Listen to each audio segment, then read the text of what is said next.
What is a sales funnel?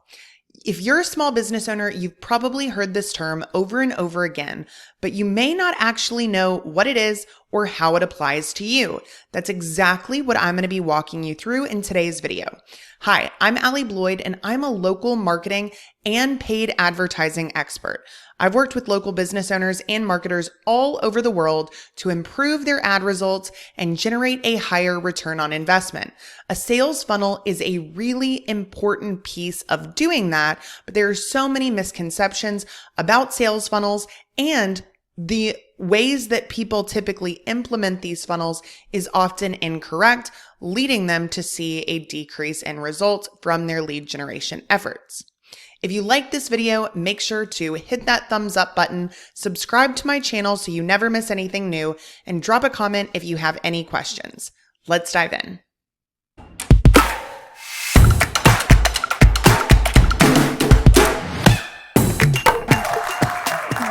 The definition of a sales funnel might be a little bit different depending on who you ask.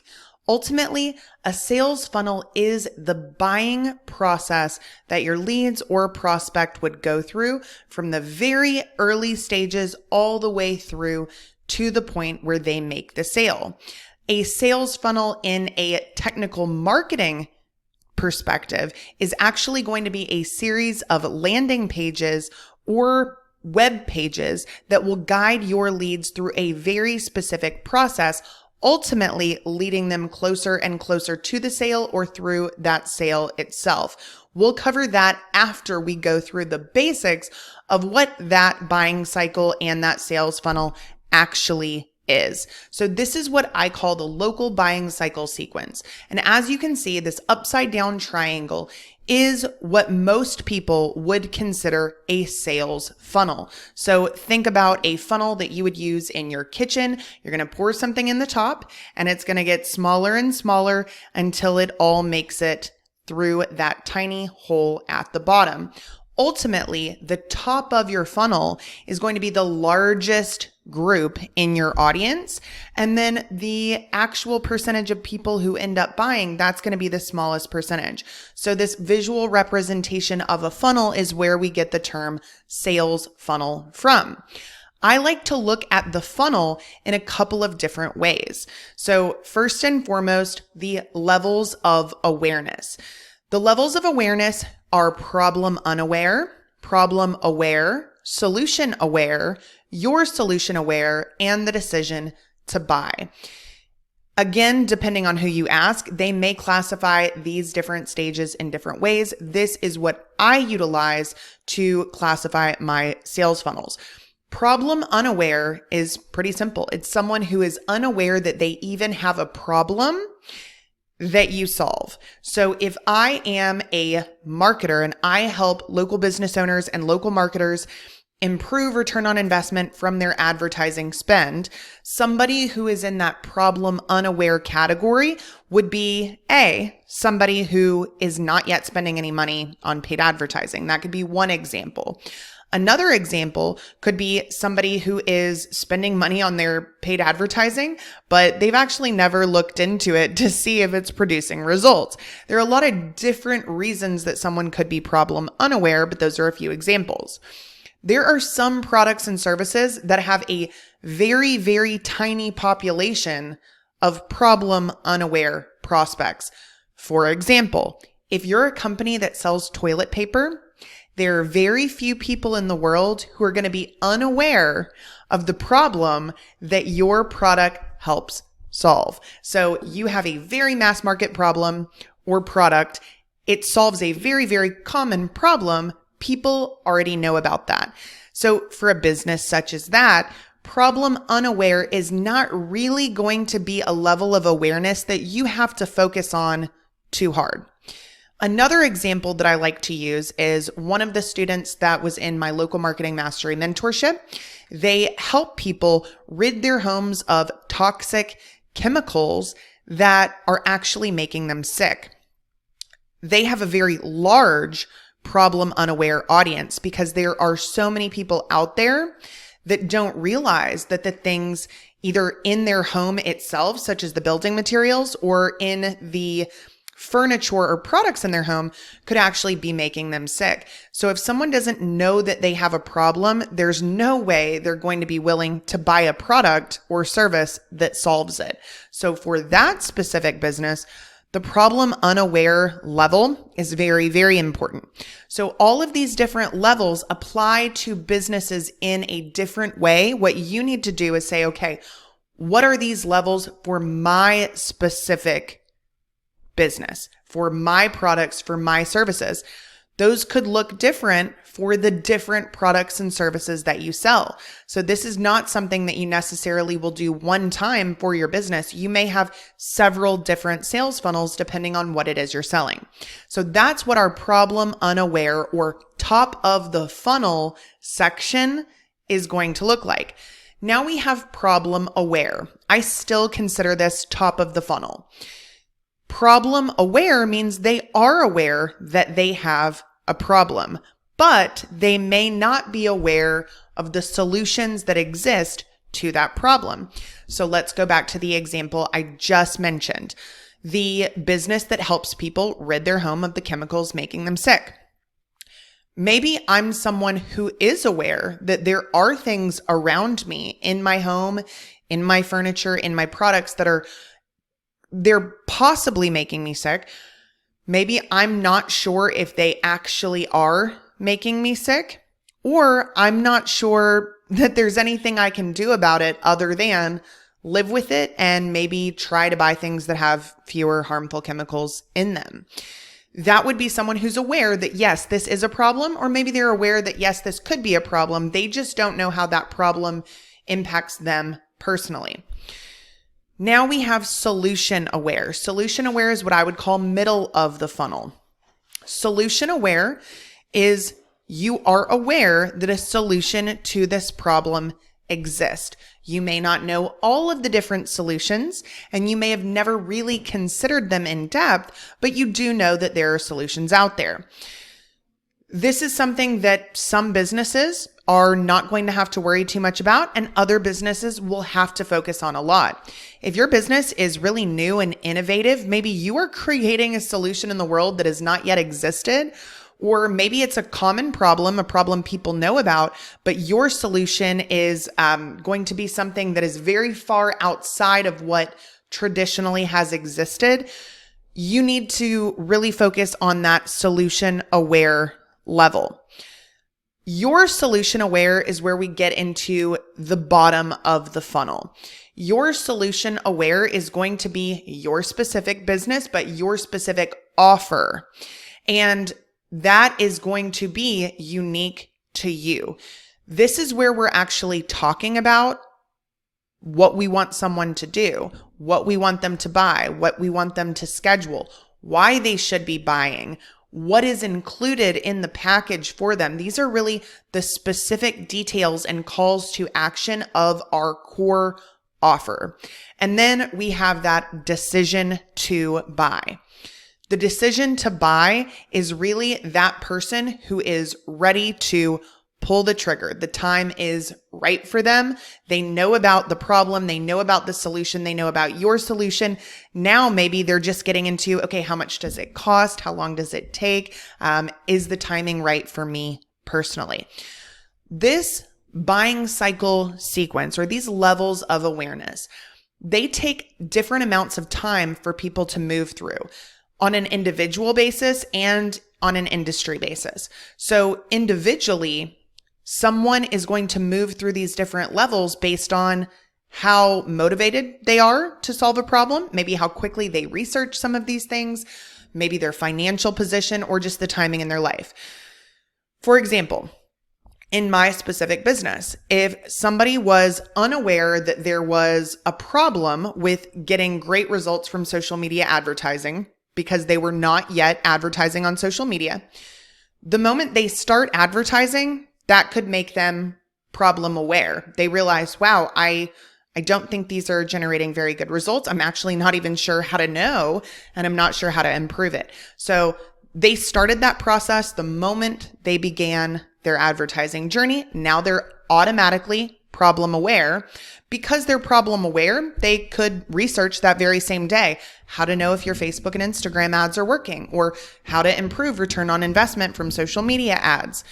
Now they're solution aware. They know that there are solutions out there that exist. Then they say, okay, well, I'm so new at this. I don't know if I'm going to be able to figure all of this out myself. So they start researching solutions. Maybe they're looking at different agencies to help them, or they're looking at different courses. And then maybe they stumble upon my mentorship program where I can teach them how to do this themselves, even if they don't have a strong marketing and sales background. They see my landing page, they read through it, they click the button to schedule a call, they have a call the next day, they speak with our success team members, and they are ready to sign up.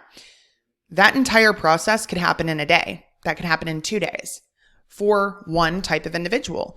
Then we also have another type of individual that exact same process could take a year. That exact same process could take 2 years. Ultimately, every individual is in a different position, so no two people's journey might look exactly the same.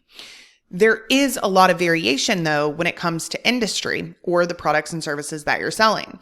Something like business services can have a longer buying cycle. That doesn't mean that everybody's going to take a long time to move through these levels, as I just explained. But what it does mean is that you can expect that you will have people that will start this journey that may not close for 6 months, 12 months, 18 months, even 24 months. I've seen it happen over and over again. The remodeling industry is another one. Sometimes buying a home can be another one. Typically things that have a higher investment, or maybe there's a higher risk to them, or they have very serious implications if you were to get it wrong, or things that are just a little bit more confusing. Those things can naturally have a longer buying cycle. Financial services and financial planning, that can be another one. Then there are some products, services, industries that have an extremely short buying cycle. So I like to use the example of someone who sells gum. If you are in the checkout line at the grocery store, you look over and you see the point of sale and you see the different gum offerings sitting on that shelf. Immediately, you're problem aware. You're thinking about gum. And you say, man, my mouth is kind of dry. I think I'd like some gum. You're solution aware because you're looking at the solutions visually right then and there. You're solution aware because you're looking at the different brands and the different flavors.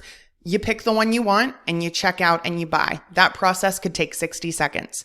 That's a very, very short buying cycle. Psychologically, everyone still goes through those same stages, but it happens very fast. You could have another industry that has a very short buying cycle as well. Sometimes clothing can be a really short buying cycle. Oftentimes it is, especially for e-commerce, because a lot of times it's an impulse buy. Impulse buys do have shorter buying cycles, but that's not always the case. Everyone, again, is different. What you need to do is identify where your industry and where your products and services lie on average. You cannot assume that everyone is going to close in one day, even though some people have. And you're not going to assume that everyone's going to take 1 year to close just because some people have. There's going to be that average length of the buying cycle. You can do some industry research to find a lot of that information if you're unsure. Or if you are an existing business, you can look at your own business data, really take some time to go through that and figure out exactly what that looks like for you personally. Anytime you're looking at your own business data, you're going to have a much better picture of reality because, again, no two businesses are exactly the same. Sometimes just the strength of their marketing and their sales processes can cut down the length of this buying cycle significantly. And so you don't want to be relying on someone else's data if you have your own. Now that we've established the awareness levels, they line up with the different types of audiences that you would have and how you want to approach them. So this is also part of your sales funnel. It's part of who you're attracting, what messaging you're sharing with them, and how you're going to approach them. So if we're looking at the top of the funnel, this problem unaware or this problem aware, Typically, this would be what we would consider cold traffic, people who've never engaged with you before. And it makes sense that they've never engaged with you because they're just now aware that they have a problem. At this level, we really want to educate people because we need to educate them through problem unaware and make them problem aware. We need to go from problem aware to solution aware. If you try and rush through this, take someone who is just now problem aware and try and push the price points and those different steps that you would only really show to somebody who's just about to buy, you're not going to convert them because there's a lot of information they're still missing. You're trying to really just reach out and sell way too soon. So we want to educate first. Now we've got middle of the funnel, and this is going to be solution aware and even some of your solution aware. That's, partially middle of the funnel. It's usually going to be a warmer audience. So warmer could mean that they simply are warmer to what you do and what you offer, or warm in the way that I typically mention it is that they've actually engaged with you and your brand personally. So they would be more of your solution aware.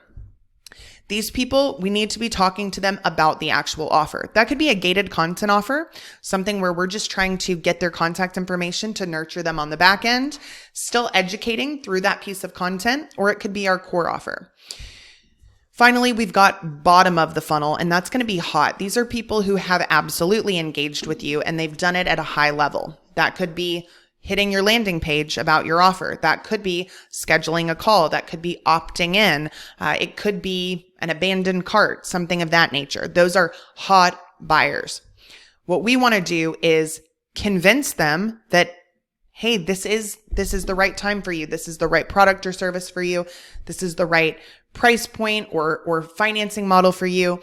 And we really want to retarget those people because, again, they've already engaged with us, but they haven't taken that step yet that we want them to take. And so we want to make sure that we do not let them forget about us. And that could be done through ads and then also things like email and text message and manual follow-up on the back end. So this is our sales funnel. This is how I explain it to my students. There are several different aspects of this that need to line up if you're going to have a really effective sales funnel on the actual physical side in terms of those different landing pages. But if you can get this right, everything else in your marketing and your sales becomes easier.